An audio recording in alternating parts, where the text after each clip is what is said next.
Eli Brandt had pulled strangers out of burning cars for 11 years. 11 years of other people's worst days. But he couldn't fill in one blank on a county form. Married? He stared at that little box. He left it empty. And a stranger in a robe decided his sister's 2 children belonged somewhere else. The paternal grandmother had a lawyer. The lawyer had a table, and the table had 6 people around it. He slid a bank statement across the wood, slow, like he was doing Eli a favor. $214,000, a trust. And then he said the thing Eli would hear in his sleep for weeks. A single man on shift work isn't a home. He's a babysitter with a pager. Down the hall, on a bench too tall for their feet, Piper sat holding Sam's hand. 8 years old and 5, waiting. That night, the woman next door did something she had never done in 3 years. Nora had never knocked, not once. But she came up his steps and set a warm casserole dish on the porch. And she said, "There's a courthouse open till 4. I'll sign whatever it takes." He didn't answer. Not yet. If you believe love is built with 2 pairs of hands, this story is for you. Before we go further, if a home means something to you, take 1 second and subscribe. And do me a favor, comment the town you're watching from. I want to see how far this family travels. Now, let me take you back to the beginning. Kestrel Falls, Michigan. Late autumn. The kind of town where the leaves come down all at once, like the trees agreed on a date. 11 weeks earlier, on Route 9, a truck crossed the center line in the rain. Nora Vance and her husband were gone before the ambulance got there. Eli's own crew took the call. He wasn't on it. He found out standing in his kitchen with a fork in his hand, and he never finished eating that meal. And he threw the fork away later like it was cursed. Kara was his little sister. She had 2 kids, and by midnight, those 2 kids were his. He didn't think about it. That's the thing people got wrong about him later. They talked like he'd made some grand, noble choice. He didn't. There was no choice in it.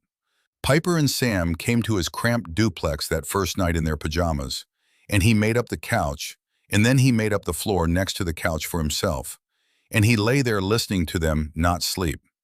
That was the whole decision. It took no time at all. The hard part came after. He sold the motorcycle in October. He loved that bike. He'd rebuilt the engine twice. A man came with cash and drove it away, and Eli watched it go down the street and felt nothing, because feeling things was a luxury now. He switched off nights and took day shifts, which paid less, which meant the math stopped working almost right away. He learned to braid hair off a phone video, standing behind Piper at the bathroom mirror at 6 in the morning, pausing the video, rewinding it, his big scarred hands trying to make 3 strands behave. He was good at emergencies. He was terrible at Tuesdays. Here's what a Tuesday looked like.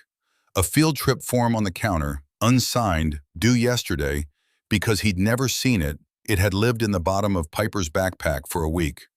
A fridge with a jar of mustard, half a gallon of milk, and a takeout box he was afraid to open. And Sam's inhaler, the little blue one. Eli picked it up on a Tuesday morning and shook it and heard how light it was. Nearly empty. He wrote inhaler on his hand in pen so he wouldn't forget. And then he worked a double, and by the time he got home, the pen had smudged into a blue bruise, and he'd forgotten anyway. He was drowning in small things. That was the truth of it. The man could carry a 200-pound stranger down 4 flights of stairs. He could not remember to buy juice boxes. Nora Vance lived on the other side of the wall. You have to understand what kind of neighbor she was. She was the kind you forget is there. Her porch light was always on, always. Rain, snow, 3 in the morning, that light burned like she decided the dark was not allowed on her steps. But the woman behind it, you almost never saw. She worked from home, something with numbers, bookkeeping. Twice a week, a car would drop off a banker's box of somebody's shoebox receipts, and twice a week she'd leave it out clean and sorted, and that was the most Eli ever knew about her. 3 years, and they'd exchange maybe 40 words. She'd never come into his half. He'd never gone into hers. He knew one thing about the inside of her house. And he only knew it because he'd carried her groceries in once, a single time, when her arms were full and it was raining. He'd stepped into the hall, and there was a door at the end of it, shut, painted a soft color, closed tight, a little worn around the handle like it got touched and never opened. He'd figured storage. People keep a room for junk. He didn't think about it again. The other thing that mattered was smaller than a door. It was a plastic star. Kara had bought it, a cheap little nightlight shaped like a 5-point star, the kind that plugs into the wall and glows a soft amber. She'd bought it for Piper's 4th birthday, and Piper had slept under it every night since. When the kids came to Eli's, Piper carried it in her fist the whole first night, wouldn't put it in a bag, held it. And every night after, the last thing before sleep, she'd check the wall. Star on. Only then would she close her eyes. Eli learned fast. You do not touch the star. You do not move the star. You do not, God help you, let the star burn out. He kept a spare bulb in the drawer. That was the one piece of parenting he'd figured out completely. He thought he was doing all right. He thought he was holding it together with tape and prayer, but holding it. Then the envelope came. It was a thick one, cream-colored, heavy paper, a law firm's name embossed in the corner like a raised scar. He opened it standing at the mailbox and read it twice, and then a third time. And the third time the words stopped being words and became a sound in his ears. Vivian Pruitt was petitioning for custody. Vivian was the kids' other grandmother, their dad's mother. Eli had met her exactly 4 times, always briefly, always at a distance, a tall, handsome woman in expensive coats who called children them and checked her watch. She lived 2 hours away in a house with a gate. She had never once, in 11 weeks, offered to take Piper for a weekend. She had not come to the funeral until it was almost over, and she had left before the coffee. Now she wanted them. The petition was careful. It didn't call Eli a bad man. It was smarter than that. It called him a single man. It called him a shift worker. It laid out his overtime, his sold motorcycle, his reduced income, his 1-bedroom duplex, and it painted a picture of instability, a well-meaning uncle in over his head. And then, near the bottom, in the flat language of the law, it named the number, $214,000. The wrongful death settlement held in trust for Piper and Sam. In a single line, it is standard for the appointed guardian to administer the trust on the children's behalf. Standard, just standard. He almost missed it. He read past it the first time, but it sat there under everything else like a stone underwater. And the more he looked, the more he understood the whole shape of it. She didn't want 2 grieving children. She wanted the account they came with. There was a date too, a county home study. An evaluator would come to his home and decide if it was a fit place for children to live. He had 58 days, and there was a phrase in there he'd read 100 times before he was done with it. A stable, 2-parent household is strongly weighted in placement decisions. 2 parents. He counted the parents in his house. He got to 1. He sat down on his own front steps with the paper in his hand, and he did not cry because he'd forgotten how. But he did put his head down, just for a minute, just to rest it. He didn't hear her come out. He never did. "You've been reading that same page for 10 minutes, Nora said. He looked up. She was standing at the edge of her porch, in the ring of that light that was always on, a cardigan pulled tight around her, arms crossed. 36, though he'd never have guessed a number. A quiet face, watchful, the kind of person who noticed everything and said almost none of it. "It's nothing," he said. "It's the county," she said. "That's not nothing paper. I know that paper." She nodded at it. "I do books. I know a firm letterhead when I see one across a yard." He almost laughed. It came out more like a breath. "The grandmother's suing for the kids," he said. He didn't know why he told her. Maybe because she was the only person in 100 feet, and the words had gotten too heavy to keep in. Nora was quiet for a moment. Then she said, "The one with the coats. You've seen her? She came once, sat in a car in front of your place for 20 minutes and drove off. Didn't get out. Nora shrugged. I notice cars. It's a hazard of doing nothing all day. That was the first real thing they'd ever said to each other. He'd remember it later. He'd hear the kids that night, both of them. The wall between the two halves of the duplex was thin. It always had been. He'd heard Nora's kettle for 3 years and never thought about what she heard from him.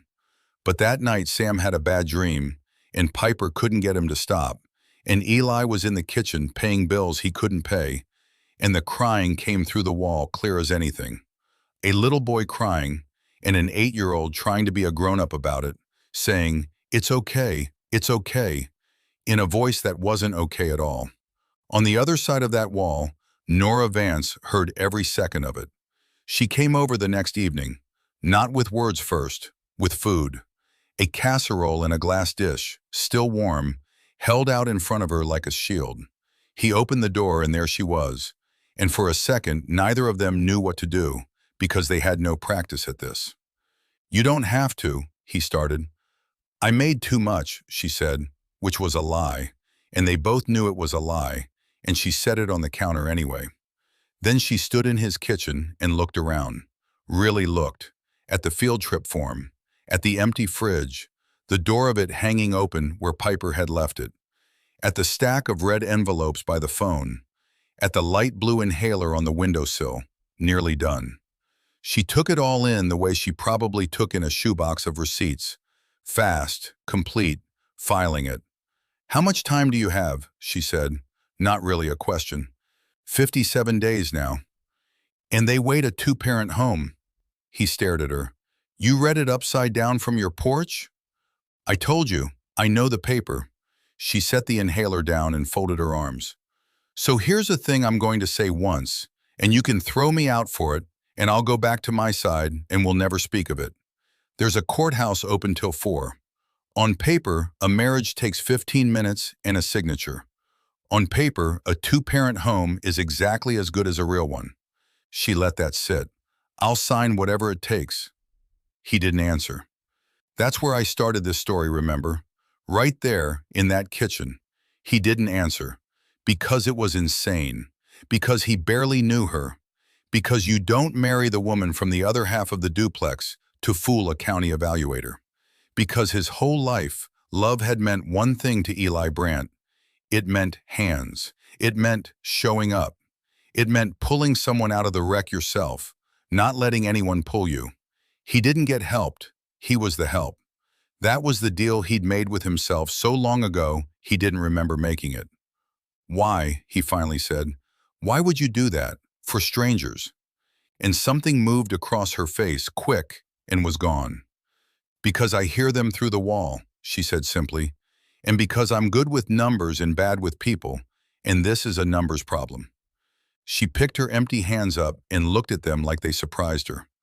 I've got a condition, though. 1, separate lives, 1 address. I fix your paperwork and I stand next to you when the county comes, and past that, I keep my side and you keep yours.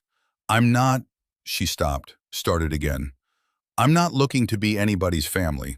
I'm just good at making a mess look solvent. Let me make your mess look solvent. He should have said no. Any sane man says no. He thought about Piper checking the star on the wall. He thought about that little sentence, babysitter with a pager.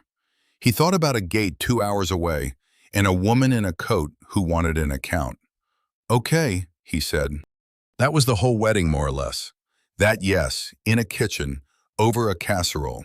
The courthouse part came 4 days later and took 11 minutes, and a clerk named Dale was their witness, and nobody wore anything special, and Nora signed her name in a small tight hand, and Eli signed his in a big loose one. And then they drove home in separate cars because they'd come in separate cars. She made spaghetti that night for the kids. He did the dishes. Separate lives, 1 address. That was the arrangement. The first proof came before the ink was dry. Nora sat down at his kitchen table 2 nights later with his shoebox. Everybody's got a shoebox. And she opened it and she went very still, the way a doctor goes still looking at an x-ray they don't like. Late notices. A credit card he'd been juggling. 2 overdraft fees. A car payment 30 days behind. The whole sad architecture of a man who was working himself into the ground and still going backward. "You didn't tell me it was this bad," she said. "I didn't tell anybody it was this bad." That was the hard part, honestly. Harder than the money. Letting her see it. Letting anybody see it. He stood at the counter with his arms crossed, like he could cover the mess with his body. And she looked up at him, and she understood. He could see her understand that the man across from her had never once in his life let a person look at the underside of him. "Sit down, Eli," she said, gentle. "I can't fix it if you're standing there guarding it." He sat down. That was the first trust degree, small. It cost him more than the motorcycle. She worked for 3 hours. She made calls the next day in a voice he didn't recognize. A calm, flat, professional voice that made grown men on the other end of the phone move deadlines. She consolidated. She caught a benefit he was owed and had never claimed. A survivor's allowance for the kids, sitting there the whole time, unfiled, because he'd never had the 90 minutes to find it. She built a budget on one sheet of paper and taped it inside the cupboard door. She made his disaster read like a household. Solvent, stable, on paper exactly as good as a real one. And when the evaluator came, all of that would be sitting there ready to be seen. That was the point. That was the whole point. Her name was Miss Kettering, the evaluator, and she came on a gray Thursday with a clipboard and kind eyes that missed nothing. That was the day the whole thing almost died, and then didn't. They'd rehearsed. That morning before the kids were up, they'd sat at the taped budget cupboard, and Nora had run him through it like she was prepping a witness. "What's my favorite meal?" she said, in case she asks. "I have no idea," Eli admitted. "See, that's a problem," she almost smiled. "It's roast chicken. Now you. Which side of the bed?" "We don't sleep in the same." "Which side of the bed, Eli?" She will ask something like this. Married people know these things in their bones. Pick one. "Right side." "You take the right, I take the left, and neither of us hogs the blanket. And we got married on the 9th of October because it's easy to remember. It's Kara's." She caught it, softened. "It was a good month. Say the 9th of October if she asks the date."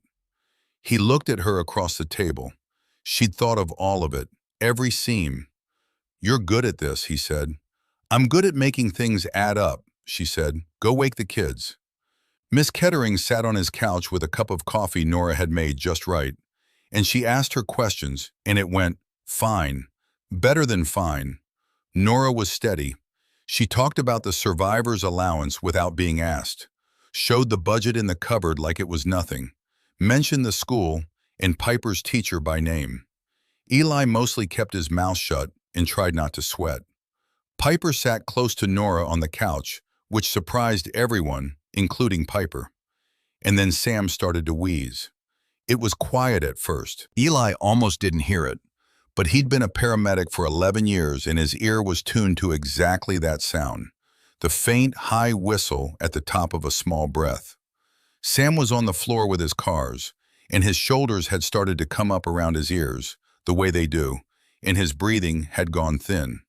The inhaler was in the kitchen, the refilled one. Nora had refilled it. She'd done that too, quietly, that first week. Taken the light blue one to the pharmacy without being asked and brought it back full. But here's the thing. Eli froze. For 1 second, one single second, the man who never froze, froze. Because Miss Kettering was watching, and the whole case was in the room, and his nephew was starting to lose air on the floor, and if he lunged, it would look like panic, like a home that couldn't handle itself. Nora didn't freeze. Nora didn't even look like she was doing anything. She just got up like she was going to refill the coffee, crossed the kitchen without hurrying, came back and knelt down next to Sam with the inhaler and the little spacer chamber. And she fitted to his mouth and put her hand flat on his small back and said in the most ordinary voice in the world, "In through here for me, baby. Slow one. There you go." And again. She counted his breaths with her hand. She read the boy without a word. She'd never, as far as Eli knew, done it before in her life. And it looked exactly, precisely like a mother. It looked like she'd done it 1,000 times in the dark. Miss Kettering watched the whole thing over the rim of her coffee cup, and she wrote something down. And when she left, an hour later, she paused at the door and said, "You have a calm house, Mr. Brandt. That matters more than people think." She would recommend provisional approval. Provisional. It meant they'd passed. It meant they'd bought time. They stood in the doorway and watched her car go, and neither of them said anything. And then Nora let out a breath that seemed to come from her shoes, and Eli realized her hands were shaking, just slightly, the steady one, shaking now that it was over. "How did you know what to do with him?" he asked, quietly. She put her shaking hands in her cardigan pockets. "I read the instructions on the box," she said. "Weeks ago, I read everything in this house." And she went back to her side and shut her door. And that was the first time Eli Brandt stood in his own kitchen and thought about the woman next door as something other than a solution to a problem. Vivian's lawyer must have heard about the approval within days, because the next envelope came fast. It was a motion. It questioned the timing of the marriage.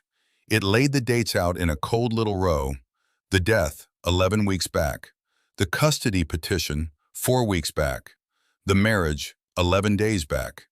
And it asked the court to consider whether this union was a genuine family or a legal maneuver assembled for the benefit of a hearing. It used the word convenience. It used the word sham. It asked for the marriage to be given no weight at all. Nora read it at his table with her reading glasses pushed up into her hair. When she finished, she took a slow breath. "Well," she said, "they're not stupid, I'll give them that. Can they win with it? Not on paper. On paper we're married, and paper is what I'm good at." She set it down. "But it changes the game. Before we just had to look stable. Now we have to look real. There's a difference, and evaluators can smell it, and so can judges." She looked at him for a long moment across the table, and something passed between them that neither one named. "We're going to have to actually know each other, Eli. That's the price of this." The price of it turned out to be paid at 2 o'clock in the morning, 11 days later. And Eli wasn't even there to pay it. He was on a call. A car had gone into the river off the Bellamy Road Bridge, and he was up to his waist in November water with a stranger's arm around his neck. And his phone was in the truck, so he didn't get the first text, or the second. Back at the duplex, Sam had woken up unable to breathe. Not a wheeze this time, the real thing, the middle-of-the-night attack that turns a small chest into a machine fighting itself. Piper had run through the connecting door because there was a connecting door now. They'd left it unlocked. That was one of the small changes nobody had announced. Piper had run through it in her nightgown and pounded on Nora's side and said, "Sam can't breathe," and Nora had come. She'd never done a nebulizer before. Not really. Not in the dark, not alone, not with a 5-year-old going gray at the lips and no paramedic in the house. But she'd read the box. She'd read everything in that house. She found the machine in the closet where Eli kept it, and she found the little plastic cups of medicine, and her hands did shake now. They shook hard, but she snapped the mask together and turned the machine on, and its small motor filled the dark room with a hum. And she got the mask over Sam's face and pulled him into her lap and held him against her chest. And then she did the thing that made Eli stop the truck on the shoulder of the road on his way home when he finally saw the text.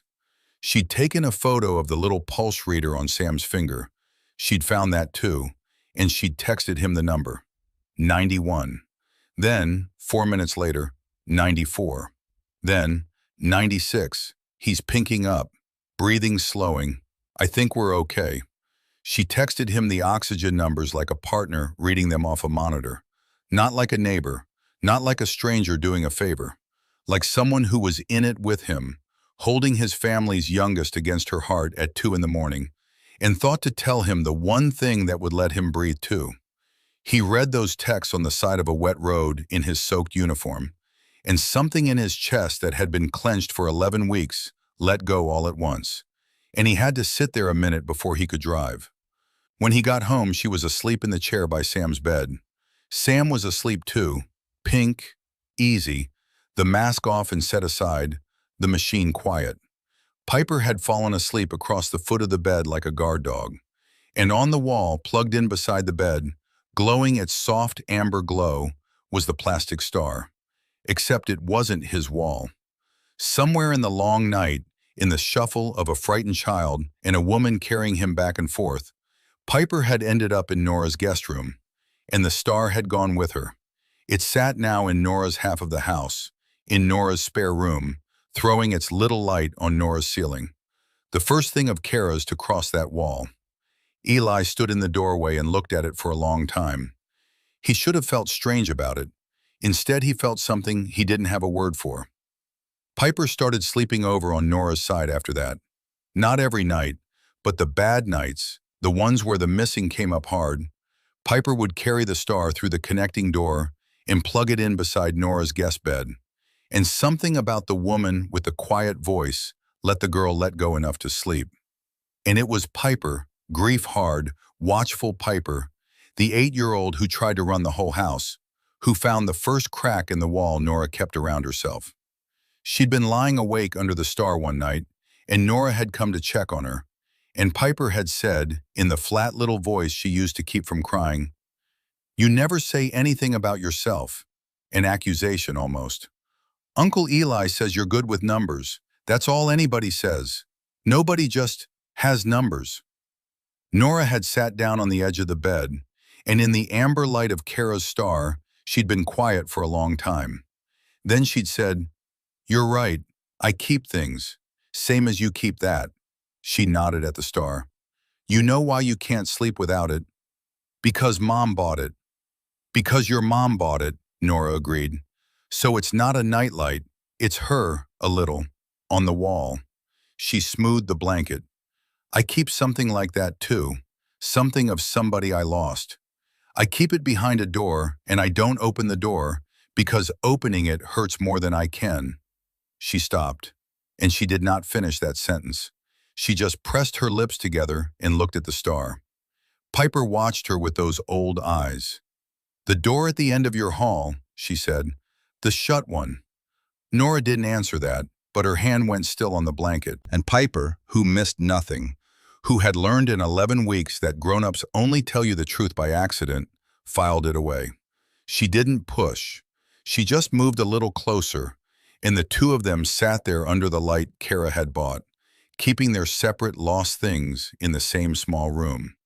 And it was the first time Piper had let anyone in since the rain on Route 9. Nora tucked her in and went to the doorway. And there, in the dark, she stood a moment looking down the hall, toward the shut door at the end of it, the one Eli figured was storage, the one worn pale around the handle from a hand that touched it and never turned it. She almost went to it.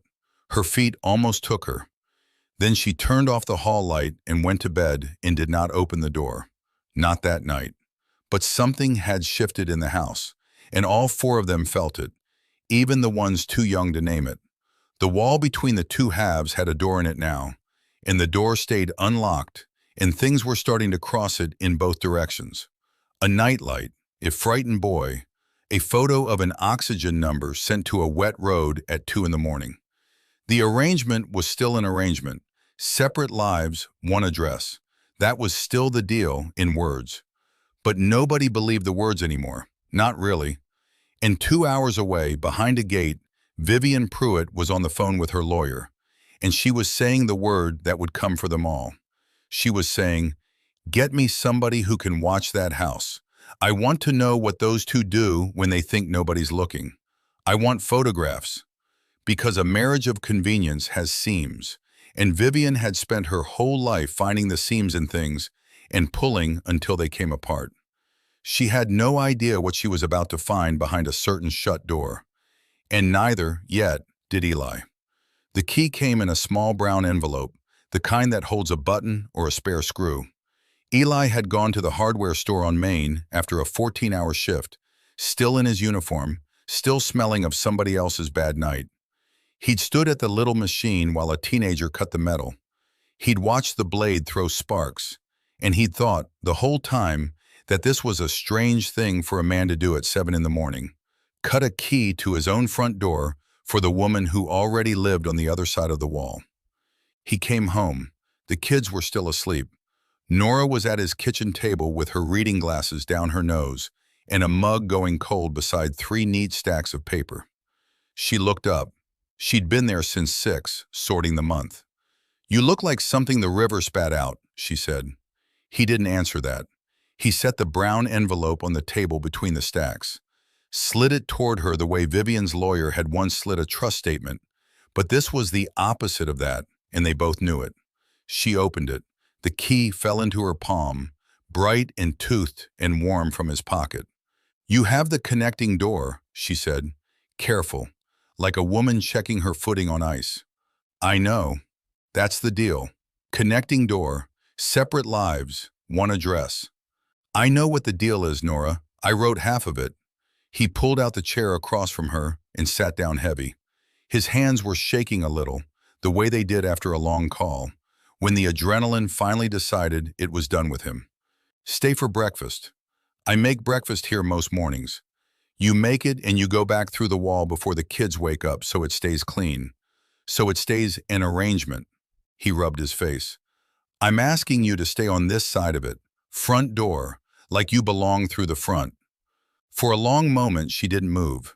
The furnace ticked. Somewhere down the hall, Sam coughed once in his sleep. That small, dry sound Eli now knew the whole shape of. Then Nora closed her fingers around the key. Just that. She didn't say a speech. She wasn't a speech kind of woman. She got up and cracked 4 eggs into the pan and told him to wake the children. And when Piper shuffled out, rubbing her eyes, there was a woman at the stove who had a key to the front door in her cardigan pocket. And the wall between the 2 halves of the house had a door in it now that opened both ways. And nobody was pretending anymore that it didn't. That was the morning the arrangement stopped being an arrangement. Nobody announced it.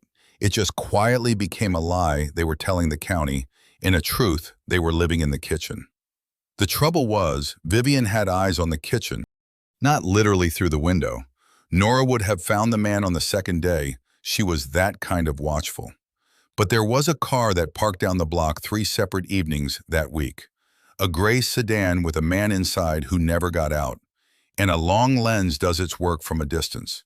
He photographed the school run, Nora's hand on Piper's shoulder at the crosswalk. He photographed the grocery unloading, Eli carrying 6 bags so Nora could carry Sam. And late one night, through a gap in the upstairs curtains, he photographed something that would have made Vivian smile behind her gate. 2 bedrooms, lit separately, a man in one, a woman in the other. Because that part at least was still true. They hadn't crossed that line. They cooked together and they raised 2 grieving children together. And they had a key each to the same doors. But at night, Nora still went to the guest room, where the star nightlight now sat on the shelf. And Eli still lay awake in his own room, memorizing the sounds of a house that finally had people in it. He'd learned which stair creaked, the 4th one from the top, near the wall. He stepped over it every night now, on his way to check on Sam, so he wouldn't wake her. It was a small thing. It was the kind of thing you only do for someone you've stopped thinking of as a neighbor. And Nora refilled Sam's spare inhaler 2 days before the old one ran dry, because she'd started tracking it in the same ledger where she tracked the mortgage. And a mother tracks the medicine before the medicine is gone. She didn't call it mothering. She'd have flinched at the word. She called it inventory. But she stood at the pharmacy counter and paid the $11 out of her own account and slid the little blue thing into the kitchen drawer, second from the left, where it would live from then on.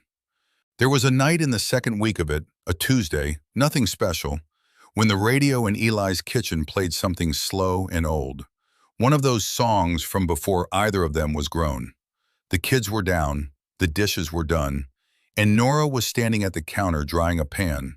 And Eli reached over and turned the volume up just a little, and then he held out his hand. She looked at it like it might be a trick. "I don't dance," she said. "Neither do I. That's why it'll be even." She put the pan down. She took his hand, and in the small yellow kitchen, between the table and the fridge with the field trip form finally signed and stuck under a magnet, The paramedic and his neighbor turned in a slow circle that neither of them had planned, and neither of them stopped. Her cheek came to rest near his collar. His hand found the small of her back like it had done it 100 times. 3 turns, 4. The song ended, and they kept going through the quiet after it, because stopping meant admitting they'd started. It was Eli who finally spoke, his voice down low, into her hair, so it almost wasn't out loud at all. "I married you to keep them," he said. "I'm asking to keep you." She went still against him. He felt her breath catch and hold. And then, from the top of the stairs, a small voice, "Are you dancing?" They broke apart. Piper stood on the landing in Kara's old t-shirt that hung to her knees, hair loose, eyes doing that grief-watchful thing they did, cataloging. 8 years old and already an accountant of grown-up truth. "Go back to bed, sweetheart," Eli said. But Piper didn't move. She looked at the two of them, at the space they'd just been standing in, at Nora's flushed face. And something crossed the girl's own face that Eli hadn't seen in 11 weeks. Not a smile exactly, something underneath a smile. Something like a child deciding a house might hold. "Okay," Piper said, and she went back up. And she stepped over the 4th stair from the top without being told, because she'd learned it too. Nora watched her go. When she turned back, her eyes were wet, and she was angry at them for being wet. Eli could see that. The old fight in her to not be seen breaking. "Don't," she said. "Don't ask to keep me. You don't know what you'd be keeping. So tell me." "No." She stepped back, out of the space, back toward the connecting door. "The door at the end of my hall. You've never asked what's in it." "I figured storage." "It's not storage." She had her hand on the frame now, half through it, half still in his kitchen. "Some things a woman keeps a door shut on for a reason, Eli. You keep the kids out of the system. That's your whole heart. Fine. Let me keep my one shut door and we'll both get through this." And she went through, and the door clicked, and she did not slide the little bolt she used to slide. And Eli stood in the kitchen with the radio playing the next song, to nobody, and understood 2 things at once. That he was in love with the woman next door, and that she was carrying something heavy enough to break a marriage that wasn't even real yet. He found out 4 days later. The whole town found out, more or less, because that's how Vivian did things. The envelope was cream-colored, thick, from the same law firm. But this one wasn't a petition. This one was a motion, and Nora's name was in it more than Eli's. And Eli read it standing at his mailbox in the gray Thursday light and felt the ground tilt. Fraud. That was the word at the top. A sham marriage entered into to defeat the custody petition and secure control of a $214,000 wrongful death trust. And beneath it, in cold numbered paragraphs, a life. Nora Vance's life, dug up and laid out on paper by a man Vivian had paid to dig. A stillbirth, 6 years ago. A daughter, full term, gone before her first breath. A marriage that did not survive the grief of it. A husband who left, or was left. The filing didn't care which. It only cared that there had been a leaving. The respondent's spouse abandoned her own family in the wake of profound instability, the paragraph said, and has demonstrated a documented history of emotional collapse, rendering her manifestly unfit to co-parent minor children. Manifestly unfit. 3 words a page stranger had typed about the woman who tracked a 5-year-old's inhaler in a mortgage ledger. Eli's hands were steady on the paper now, not shaking anymore. When the thing was big enough, his hands always went still. That was the paramedic in him, the part that got calmer as the call got worse. He walked back inside. Nora was at the table with a shoebox of his old documents, and she looked up, and she saw his face, and she knew. "They found it," she said, not a question. He put the motion down in front of her. She read it. She read the whole thing, every cold paragraph, and her face did nothing at all, which was somehow worse than crying. When she was done, she squared the pages, the way she squared everything, and set them down. "So now you know what's behind the door," she said. "Nora." Her name was going to be Wren. Nora's voice was flat and even, a woman reading a receipt. I painted the room a color called morning gray, soft, like the sky before the sun's really up. I painted it 8 months along, on a ladder, because I couldn't wait. And then she came early, and she came still, and I never took the crib down, and I never opened that door again. And when my husband couldn't stand living next to a shut door, he left. And I don't blame him, and that is the whole ugly thing. And now it's on county letterhead. Eli came around the table. He got down on one knee beside her chair, the way he got down beside people on the worst day of their lives, because that was the only way he knew to be with someone in it. "That's not a disqualifier," he said. "That's the reason you knew. 2 in the morning, Sam blew in the crib, and me 40 minutes out on a wreck. You didn't panic. You ran the nebulizer, and you read the number off that little machine, and you texted me like a partner. You knew because you'd already lost one. That's not unfit, Nora. That's the most fit person I've ever stood next to." She looked at him for a long moment. And then she did the thing he'd been afraid of since the morning he cut the key. She smiled at him, gently, the way you smile at someone before you tell them the ambulance isn't coming in time. "It doesn't matter what it is," she said. "It matters what it looks like on paper to a judge with a checkbox. And on paper, I'm a scandal. Vivian doesn't have to win the fraud claim. She just has to make me the reason you might lose the kids. And you will not lose those kids because of my shut door. I won't allow it." "Nora."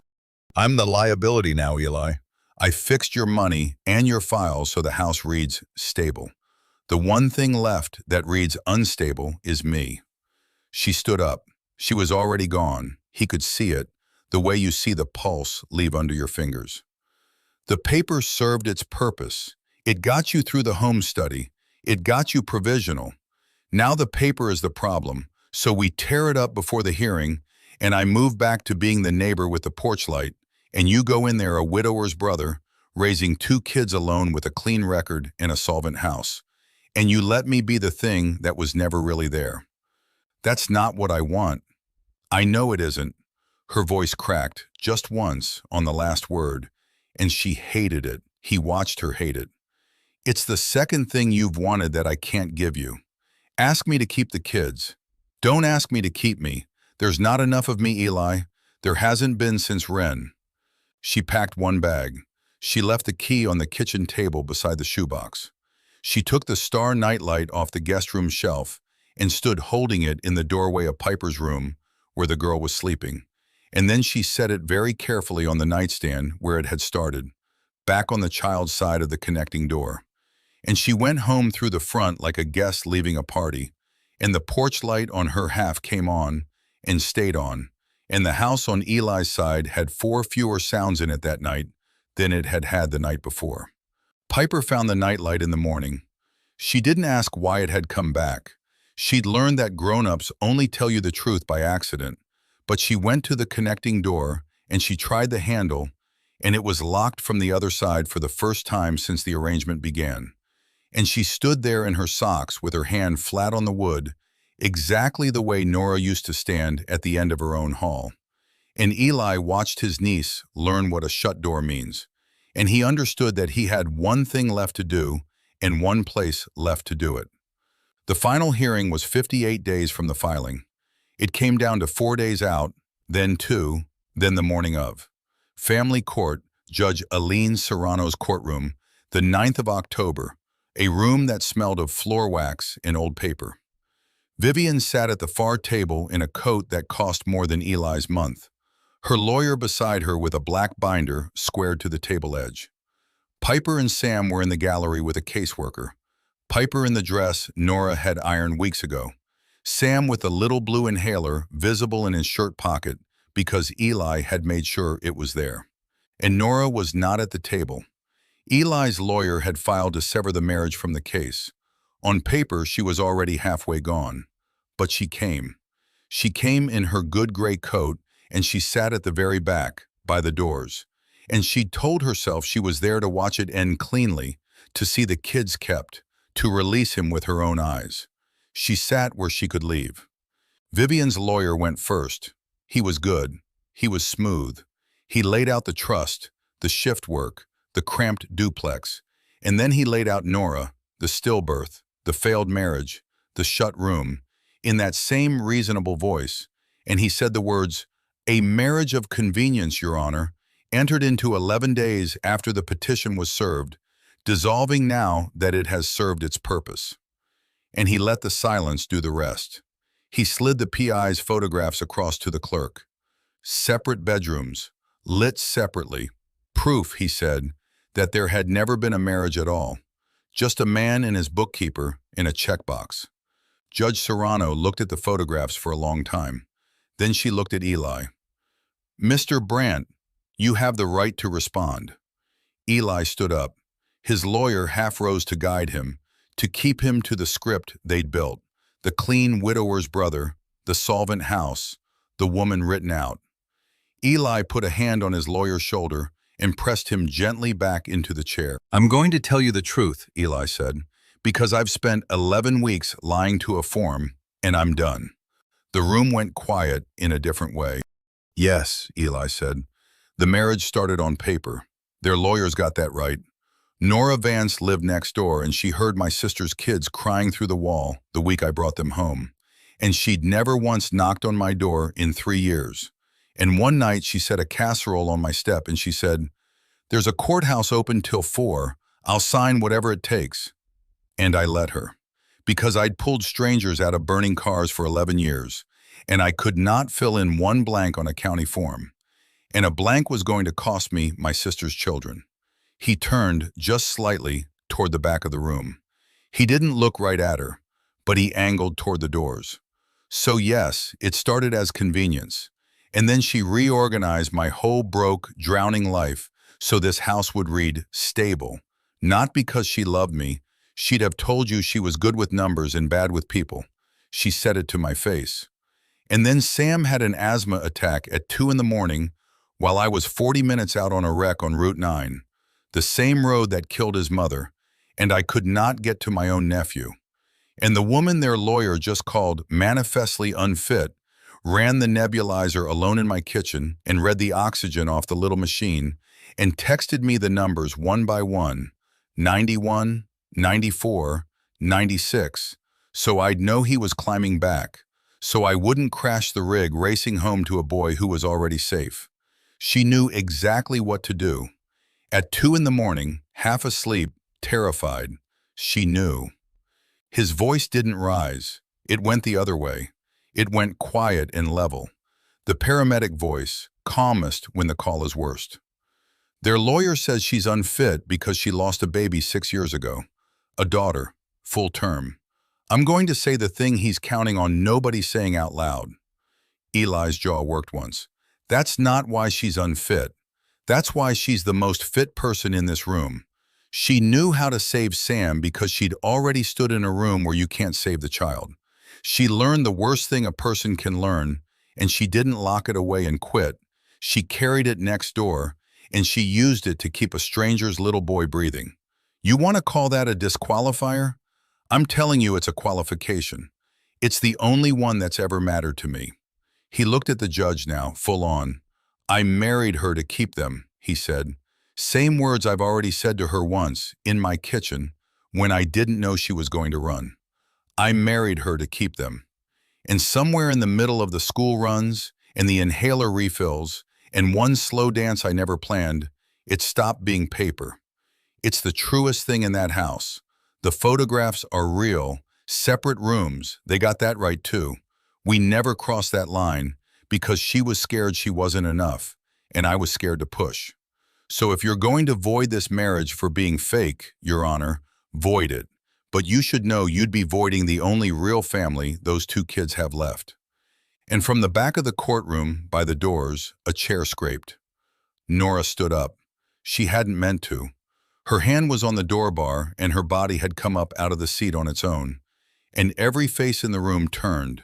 And she stood there caught between leaving and staying with the whole thing she'd guarded for 6 years, hanging open in the air where a paramedic had just laid it. Judge Serrano looked at her over the top of her glasses.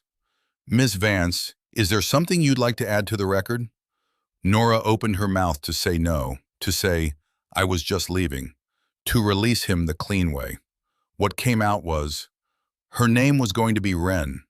The room held still. Nora let go of the door. She came a few steps up the aisle, into the light, her voice finding a level it hadn't had in 6 years. Not flat now, not a receipt, but hers. I painted the nursery a color called morning gray. Soft, like the sky right before the sun comes up. I painted it on a ladder at 8 months because I couldn't wait to meet her. And she came early, and she came still. And I shut that door, and I never opened it again. And I told myself I was unfit for the job because the one time it mattered most, my body couldn't do it. She was near the front now, near Eli, though she looked at the judge. Their lawyer is right that I keep a shut door. He's wrong about what it means. It doesn't mean I can't love a child. It means I know exactly what one is worth. I know down to the ounce. That's why I refill the spare inhaler before it runs out. That's why I learned the machine.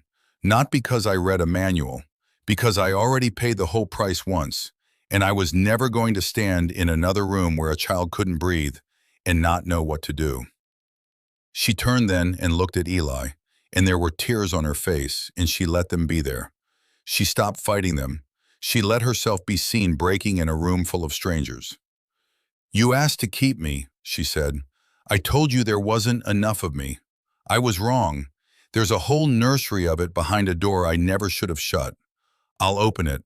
I want to open it. I want to open it for 2 kids who are still here." Vivian's lawyer was on his feet. "Your Honor, this is theater." "Sit down, counselor," Judge Serrano said, without heat, and he sat. The judge was quiet for a while. She looked at the photographs of separate bedrooms. She looked at Piper in the gallery, sitting forward now, both hands gripping the bench in front of her. She looked at Sam, 5 years old, the little blue inhaler in his pocket. She looked at the ledgers Eli's lawyer had entered, the budget taped inside a cupboard door, photographed for the record, the solvent house built out of a shoebox of chaos by a woman who was good with numbers. Then Judge Serrano set down her glasses, and she spoke to the whole room, but mostly, it seemed, to Vivian. "Mrs. Pruitt, I've read your petition 3 times, and in all of it I keep looking for one thing I never find. I never find a bedtime. I find a trust account, administered, your words, in the ordinary course by the guardian. I find a gated house 2 hours away and a stated intention to employ full-time care. What I do not find anywhere in these pages is you knowing which side of the bed a child sleeps on, or the sound of a particular cough, or the brand of a particular inhaler." She tapped the file. "Custody is not an asset to administer. It is a bedtime. And the people in front of me have been showing up to the bedtime for 11 weeks while you sent a man with a camera to photograph the curtains." She looked at Eli. She looked at Nora, standing beside him now. "The court finds the marriage of Eli Brandt and Nora Vance to be, whatever its beginning, a genuine and stable household in the only sense the law should care about. The home is solvent.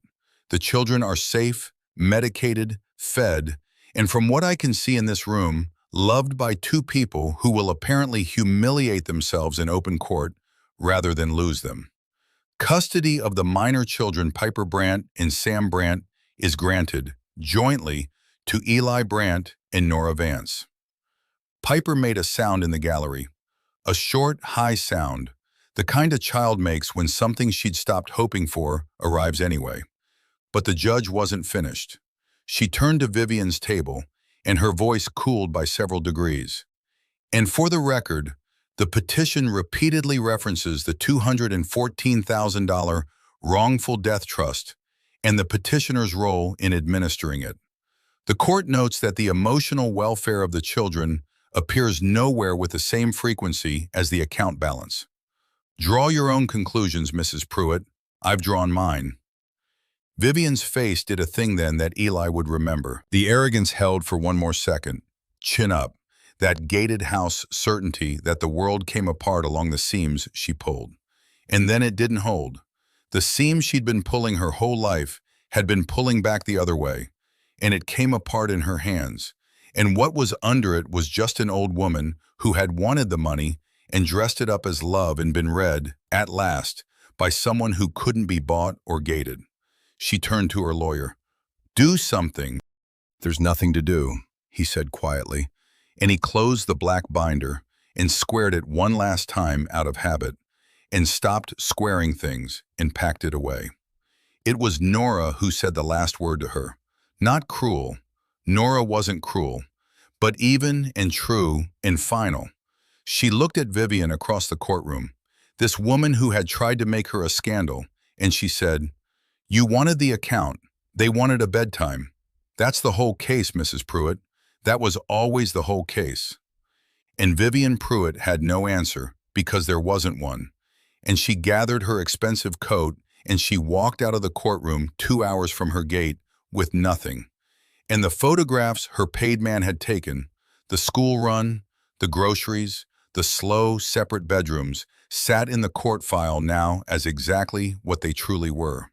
Not evidence of a fraud. A record of two people falling in love while they thought nobody was looking. Spring came to Kestrel Falls the way it always did, all at once and late. The snow going gray, then going to water, then going to green almost overnight. The maple in the front yard put out its small red buds. And on the duplex that wasn't quite two houses anymore, they'd knocked a real doorway where the connecting door had been. Wide, no lock, framed clean by a carpenter friend of Eli's from the station. The porch light on Nora's old side stayed off in the evenings now. It stayed off because there was nobody out there to leave it on for. Everybody was home. You leave the light on for the one who's still coming. When they're all inside, you turn it off. They'd gone back to the same courthouse in April. Same clerk, Dale, who'd witnessed the first 11-minute version and grinned the whole way through the second. This one took longer than 11 minutes because this time there were things to say, and they said them. Piper stood up as a witness this time, 8 going on 9, and held the ring on a ribbon, and did not once look grief-watchful. Sam held Eli's hand and did not need his inhaler, and the little blue thing rode in Nora's bag the way it always did now, present, ready, rarely reached for. The paper marriage got torn up, the real one got signed. Same names, same courthouse, different two people entirely. Or maybe the same two people finally telling the truth on the form. The star nightlight sits on a shelf in the front room these days, not in Piper's room, on a shelf in the shared part of the house where anyone can see it. Kara bought it. Kara, who died on Route 9 and never got to see her kids kept. It glows a little every night out of habit, that plastic amber star, but Piper doesn't check for it anymore before she sleeps. She used to reach for it in the dark, first thing, every night, to be sure the world was still there. Now she just sleeps. A child sleeping without checking is its own kind of verdict. It says the house will hold. And the door at the end of Nora's hall, the one worn pale around the handle from a hand that touched it and never turned it. That door stands open now. Nora opened it herself in May, with Eli beside her and the kids down the hall.